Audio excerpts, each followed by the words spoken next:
This is the second edition to the video I posted earlier today called Satanism versus Christianity.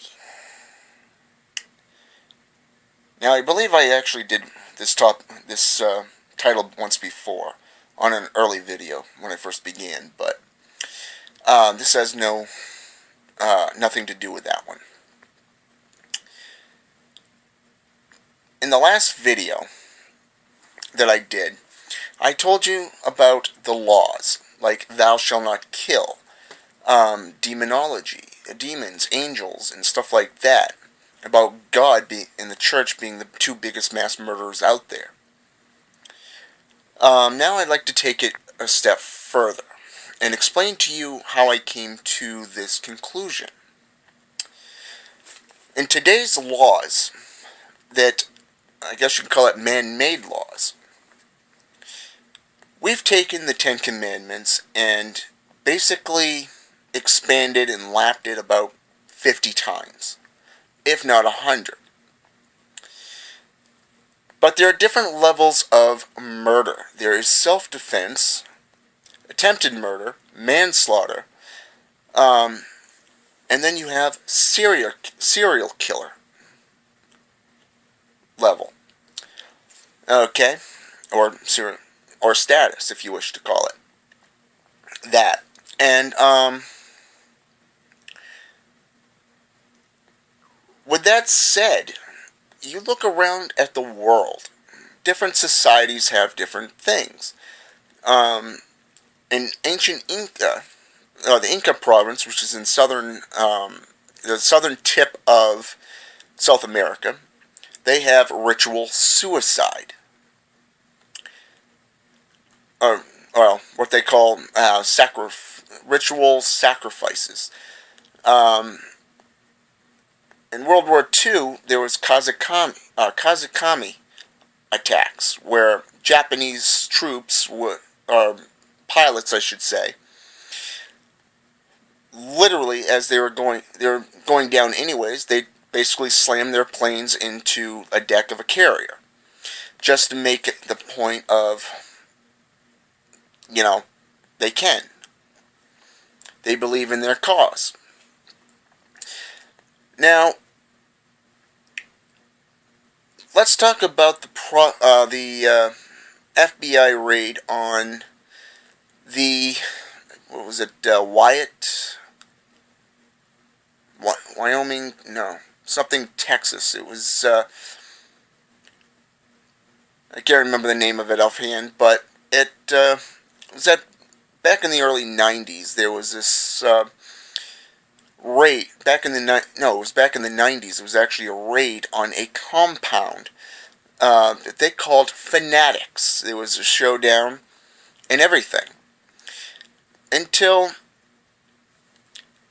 a lamp or a lantern got knocked over and the whole place burned with everybody inside. There are actually Christian cults out there. The actress Rose McGowan actually came from one of those. And yes, she's played a very good witch. Ironic, isn't it? But, my point is this. Murder is murder, no matter who you are, or where you're from, or what time frame you're in. Now, God has never been judged, because Christians are so scared of their make-believe God that if they actually took a step back, they would see that they're following the biggest mass murderer out there. Jack the Ripper, Summer of Sam, Boston Strangler, the Zodiac Killer. All these beings mastered their ways. Yeah, a lot of them screwed up. But if you look at all the serial killers out there that have been over the last, say, 200 years, there are only three. You know what? Let's go back to 2,000 years. Okay? How many serial killers actually have never been identified as a serial killer? Let's see. The Zodiac, Jack the Ripper, and God. Wow. 4 if you count the Christian church. Now, why is it when you're slaughtering in God's name, killing in God's name, that it's okay? Nobody really saw that. I mean, if you think about it, my brother once said, why has there never been a war fought by Wiccans? Or pagans, for that matter? Well, he's right. You've heard of the Dark Ages, the Holy Wars, the Burning Times. Yeah, there's never been.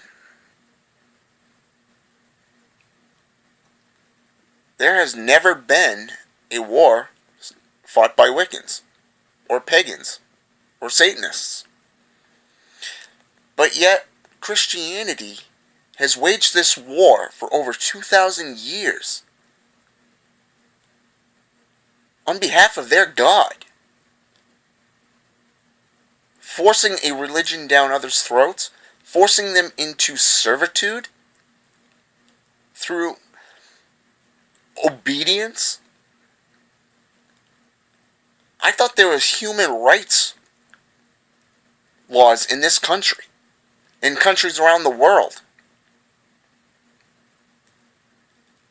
It's basically the same as slavery, which has been banned since the 18th century. And on top of that, what they're doing is killing, even today. You either submit to our God, or we banish you and shun you. Wow. I mean, look at Israel, okay?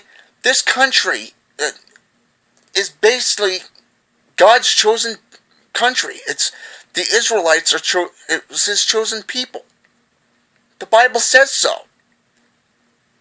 And yet, they slaughter thousands of people in His name. They basically rape, pillage, and murder daily. Make chemical weapons and missiles and weapons of death and destruction in the name of their God. Isn't that interesting? And you ask, how did I come to this realization? Well, you look at everything Christianity has done.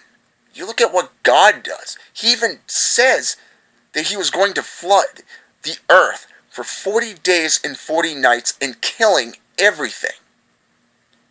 The great flood, which is in the book of Genesis, chapter 6.